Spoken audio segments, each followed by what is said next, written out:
Down here at the red, in the red, is, he's formerly known as Zergbong. NesTea. Clearly a fan of tea. I don't like NesTea, but I love tea. You're a green tea guy. I'm a tea guy. Oh, by the way, that's OGSMC. Cross locations here, very far apart. Yeah, and of course that is pretty good for our Zerg user. Question for Protoss is, how will he choose to play? Does go for pylon on high ground, not the pylon on low ground right around here. Yeah. Now, let me talk about my two favorite strategies on this map for a Zerg player. One, you use a lot of spine crawlers and Nidus Worm to take islands while going Mutalisk. We saw that at BlizzCon. Yeah, Damaga did that. White Ryan ended up killing him. Damaga was a little bit too aggressive on how many drones he got. But anyways, that is a great build. And also, we have Nidus play to the cliff on Lost Temple. You can Nidus up to the cliff, and we've seen Xenio actually do that before. And with ranged Hydras, you can do a lot of damage. You can stop those 2 mineral patches and the gas from being mined. If they have any buildings at the wall in on that side, which they normally do, you can go ahead and kill them. And it's really safe. It's just a solid layer tech attack, and you can go to the islands from that as well. Now, both strategies are very valid, and of course there's other strategies as well, but for this specific map, those two just feel great as a Zerg player because of the easiness of taking islands as your 3rd and 4th bases. The assimilator's on the way. Protoss could potentially do a build similar to what we saw before. Probably not DTs, but 4-gate aggression is a possibility here. That's right. Now, what will OGSMC do? We'll have to see. Only time will tell. Yeah. NesTea would like to get an expansion up ideally. MC may pylon here. Let's see if he does. And he actually just decides to back out for a second. I think he thinks the Zerg might be bluffing. And in fact, he timed out well enough. Zerg went in and got a queen. This drone will not expand. Making 4 Zerglings as well, and speed.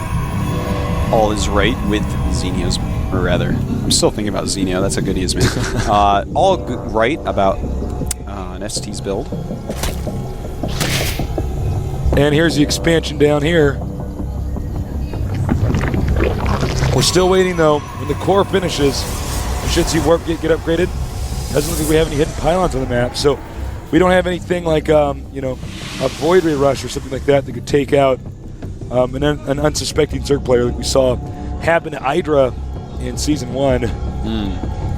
Those type of builds can be quite risky. Void Ray is not the greatest against Zerg. Sometimes nowadays, Zergs are getting a little bit later layer because the Roach is better than it used to be. And in those situations, Void Ray can be quite nice. But as soon as they're up to layer tech, normally they'll have a Hydra Den, or maybe sometimes 3 Queens. So Void Ray's not as good in those situations. Now, will he get a 4th gateway? That's what I want to know. Yeah. 3 gateways, as we can see here, could mean he just wants to expand, have enough sentries to hold up and attack. 4th gateway generally indicates aggression. Let's see. And he does get a robot facility. Okay. That's another form of an aggressive build. Yeah, it can be quite aggressive. I like it more, though, when they make the Observer first and then decide what to do. Should I be aggressive? Do I make some Immortals and bust his spine crawlers? Do I make just an expansion? That is what an Observer can tell you. There's actually a very interesting build I saw Ro32 do for a little while where he'd actually proxy the pylon and get his units out there and then make the Robo Bay and then Warp Gate and Immortal Rush. I have seen that a few times. I saw it a lot more in the beta, which I think Guillaume was a little bit more active during. Yeah. But yeah, during the beta, that was actually quite a powerful strategy back when Immortals were all the rage. They were in. Yeah, they were. Let's see, how many drones do you have at this location? 1 drone additional, but I guess he will probably use that drone to make an extractor or something else. You only need about 16 drones if you have this many mineral patches. A lot of Zergs. So that's 8 mineral patches. Economy-based Zergs like to have, not always 16, but sometimes 18. I know Hydra prefers that, and if possible, I like the 18. You're always grabbing drones off to build stuff, and normally there's some mineral patches a little further away. Ooh. Cool. All right.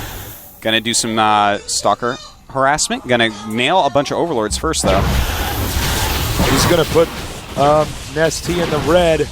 as far as not just the overall hit points, but actually his supply count. This is actually a strategy that Spunky really advocates for his players, his Protoss players. This is actually that build that we talked up about Inca doing that he never got to do against Fruit Dealer was something very much like this on Kulas Ravine. It can be really nice to harass him with, and of course you can always warp in more stuff. People don't expect the Warp Prism that much. Nice block here. Yep, very important not to let him scout. And here we go, up to the ledge. He does have a Spine Crawler making on the edge right there, very nice. Oh, nice. Now he's going to have so many Stalkers here. That's right, this is just like that Nidus I was talking about, except reversed. He's going to kill this Spine Crawler very easily. Losing nothing, going to snipe any Overlords on the edge. He does have an Overlord here, a spot. Throws the Protoss army out here, but back to the action over here. Now, still no expansion up for our Protoss player. Ooh, I'm surprised he's actually warping those in right there. That was a terrible idea. That was pretty bad. Yeah. But warping them in on the ground, because he wants to attack at the same time. There's a lot of roaches, though. I don't know if this attack is going to work out. NesTea looking pretty solid, but there's a beautiful force fields there, and it looks like roaches. NesTea, man, I think he's going to hold it. It's going to be tough. He's killed off those roaches are on the loose, though. Actually, these Stalkers are just not going to be enough. Oh, wow. Now Protoss is going to have to expand. That's why this probe is over here mining. Yeah, he's in pretty bad shape right now, though. Let's take a look at these supplies. This is actually very impressive. 76 to 44. You know, of course, most of that is tied up in roaches and drones, so he doesn't have like a ton more units. And if we look at the natural, a little bit more. Ooh, I don't like this actually because, to be honest, first of all, he really needs to get ready to defend back at home because there is an inevitable timing attack. It's going to come from the Zerg. And you know, the one thing is, he's not really microing him that well right now. You know, he's got 6 range on 4. He shouldn't get hit. And he's getting 2 more here. This is a little risky. Yeah, you know, maybe overcommitted. If Zerg attacks, he needs to bring those home immediately. Probably did get the extractor, one small victory. Yeah. Don't know if it'll win him the war. We will see. Supplies evening up a little bit now, and Zergbong, aka NesTea, taking that base right there, you see, at 9 o'clock. Here comes some Speedlings. Uh-oh, he needs to throw around some force fields. He does not want to lose any of these Stalkers, but he loses. He does lose some Stalkers here. MC down 2 Stalkers. Still up. Just going to let these Stalkers stay up there. Yep. He's doing really good harassment with those Stalkers on the ledge, definitely. Yeah, much better than earlier on. Yeah. But still, I mean, this is a little scary place for our Protoss player. He is making some Immortals now. He realizes it's mostly Roach. Immortal is going to be a great unit to make against that. And Immortal Stalker, of course, with some Sentries mixed in, is like the ultimate Roach kill.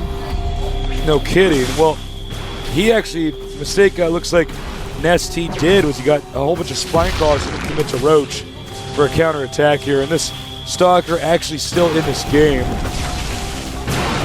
You know, this strategy is really cool. I feel like he didn't execute it very well. If he hadn't attacked into those Spine Crawlers and Roaches and Zerglings with that group and just harassed on the ledge, I feel like he would have been way far ahead with a lot more sentries at home and feeling completely safe.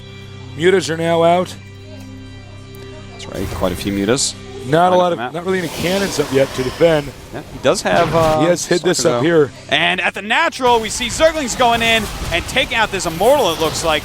Nice force fields right there. But the Speedling's going to go up, kills a Stalker and the Sentries. And here comes down the rest of his army. But the Muta's doing damage that cannot be taken back. And MC is getting hammered. More probes going to be under fire over here. There's not enough anti-air defense. The Stalker's not that mobile without Blink. Even with Blink, not mobile enough to necessarily catch Mutas. That's right. He has for a little bit, but Mutas, they are fast. And is he going to spot this? He does. Is he going to get it? Will he see it, though? Oh, he sees it. Goodbye, Warp Prism. Drones transferring. Our Zerg player, NesTea, formerly known as Zergbong. definitely in the lead. Yeah, he's killing, man. Look at this. We got 60 drones against 32 probes, and just more mutas than there are stalkers. So that's pretty gross right now. But he finds his base. Now MC is going to be, I think his nerves are going to be getting him here. Here come the mutas. Stalkers going down. GG. And yeah, that was almost checkmate dude, to begin with. NesTea, he played some good games there, but I feel it was a lot of that had to do with MC and what strategies he chose. I think so. I feel like, you know, the DT thing was just he prepared for it perfectly with a very safe build. You see he's very unhappy there. Yeah. And Winner. J-Dog. That is, of course, Bong's name, NesTea's name. And NesTea does advance, but as I was saying, you know, the DT build, if someone just blindly makes a detector as they should, I gotta admit, even I sometimes don't think to make that because DTs are just so unpopular. They're getting much more popular now, though, of course. But if they just don't make that, then you can just simply win with the DT push. So I'm a little bit upset he chose that strategy. Then that second strategy, he shouldn't have attacked into the natural. If he hadn't done that, yeah. I feel like the entire game would have gone differently. Well, you know what's weird about it is it seems almost like we never got to really see what NesTea's game plan was. He just defended the attack and was then so far ahead it was basically already a win. Yeah, you can't just stay on one base for so long, tech up to all sorts of stuff, and then attack move all your units and lose them. That obviously you're going to get raffle stomped and rolled over and hammered as and MC deaded did. and bodied. That's it, man. That's all those words. You got to get bodied. He did get bodied. By a sick baller such as NesTea, whose defense was just too good. I mean, it's pretty straightforward. Hope you guys have some great questions because we're going to close out in a minute here. Yeah. We're going to get a great interview here with Artosis. That's right, NesTea interview. Yep. I believe we ran out in the round of 64 last time, so didn't get to do that. This time, did we actually see any creep tumors? Yeah, we did. We did. Okay. We did it. We'll be back.